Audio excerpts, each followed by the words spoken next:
स्वागत है आपका। वॉर जोन की खबर का रुख कर रहे हैं। रूस के बेलगोरोद पर यूक्रेन की तरफ से हमला किया गया। यूक्रेन ने बेलगोरोद पर किए हैं ड्रोन से के बाद कई हमले। बेलगोरोद के 6 नागरिक भी इस हमले में घायल हुए हैं।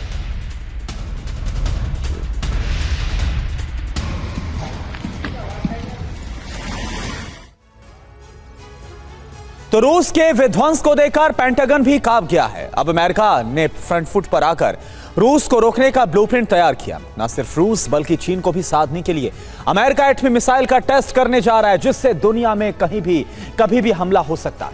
मिनटमैन इंटरकॉन्टिनेंटल बैलिस्टिक मिसाइल के जरिए अमेरिका ने खुला चैलेंज किया है कि अगर पुतिन ने हद पार की तो तबाही का ऐसा जलजला आएगा जिसमें रूस का अस्तित्व मिट जाएगा। इसके लिए अमेरिका ने यूरोप में अपने एटमी बेस पर भी इसे एक्टिव मोड में डाल दिया है, जबकि पलटवार के लिए पुतिन ने ऐसा चक्रव्यूह तैयार किया जिसमें अमेरिका 4 मोर्चों पर फंस सकता है, जिसके बाद रूस यूक्रेन पर कब्जा करके बाल्टिक देशों को टारगेट कर सकता है।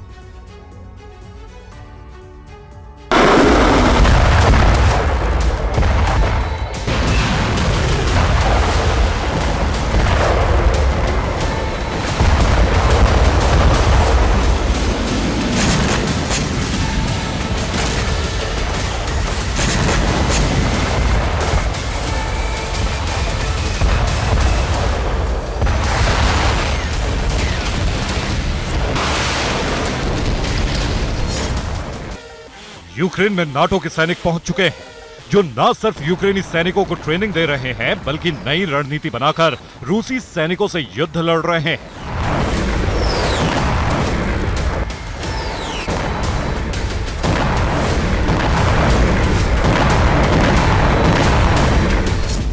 फ्रंट फुट से बैक फुट पर धकेले जाने के डर से रूस ने हमले तेज कर दिए हैं। रूस की तरफ से नाटो के सदस्य देशों पर एटमी हमले की धमकी दी।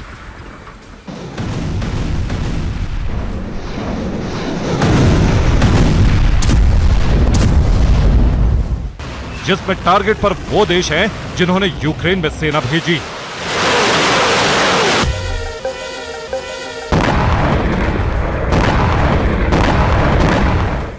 America, Poland, France, Britain, Germany और एस्टोनिया।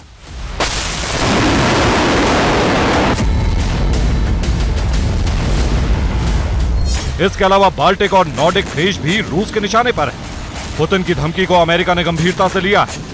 इसीलिए अमेरिका ने प्लान किया है कि वो जल्द ही मिनटमैन 3 बैलिस्टिक मिसाइल लॉन्च करेगा, जिसके जरिए रूस और चीन को साधने की कोशिश की जाएगी।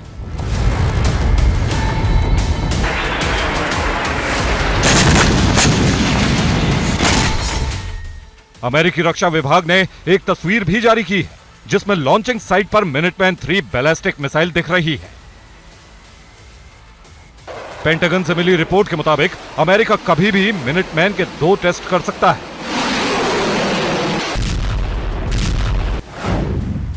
मिनटमैन 3 की रेंज 13,000 किलोमीटर है, यानी यह एक इंटरकॉन्टिनेंटल बैलिस्टिक मिसाइल है। इससे पहले 16 अगस्त 2022 को अमेरिका ने इसका टेस्ट किया था। यह परमाणु हथियार ले जाने में सक्षम है। 60 फीट लंबी मिसाइल की स्पीड 28,000 किलोमीटर प्रति घंटा है।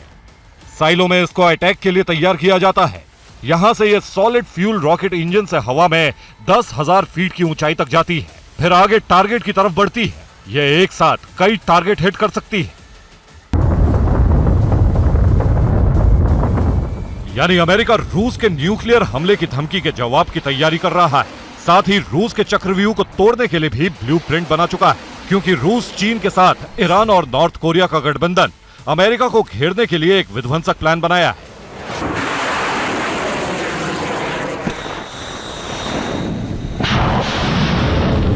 जिसमें साउथ चाइना सी में ताइवान पर चीन हमला करके अमेरिका को फंसा सकता है। मिडिल ईस्ट में ईरानी प्रॉक्सी ने उसे उलझा रखा है, जबकि पीले सागर में किम जोंग ने बैलिस्टिक मिसाइल टेस्ट करके अमेरिका को वॉर ड्रिल करने पर मजबूर कर दिया है।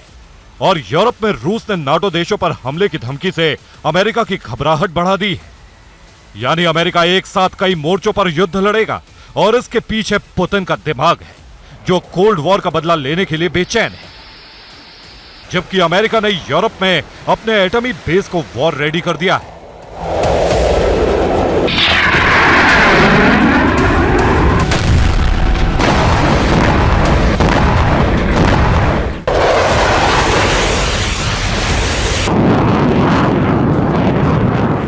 यूरोप में अमेरिका और नाटो के मिलिट्री बेस वॉर रेडी हो चुके हैं। यहां तक कि नीदरलैंड्स ने तो F-35 को परमाणु हथियार से लैस कर दिया है। इसके लिए F-35 स्टेल्थ फाइटर को न्यूक्लियर स्ट्राइक का जिम्मा सौंपा गया है। F-35 थर्मो न्यूक्लियर बम लेकर कभी भी रूसी शहरों को दहला सकता है। इस बीच रूस यूक्रेन युद्ध लंबा खींचने से रूस की मुश्किलें भी बढ़ गई हैं। ऐसे में फ्रांस की तरफ से एक बयान आया है जिसमें कहा है फ्रांस की सेना का पहला बैच यूक्रेन पहुंच चुका है।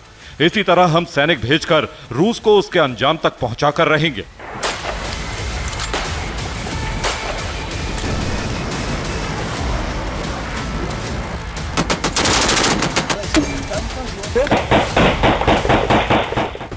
फ्रांस के अलावा पोलैंड ने भी अपने सैनिक भेजे हैं क्योंकि रूस वेस्ट यूक्रेन में बड़ा हमला करने की तैयारी में है, क्योंकि वहां नाटो ने कमांड सेंटर बनाया हुआ है और नाटो से हथियार गोदाम भी वेस्ट यूक्रेन में ही मौजूद है।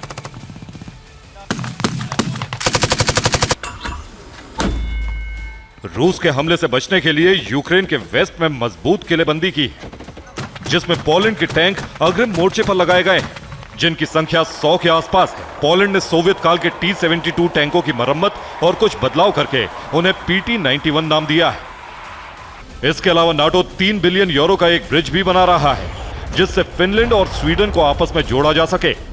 इससे बाल्टिक में रूस का दबदबा खत्म करने का इरादा है। Bureau report, TV9 Bharatvarsh.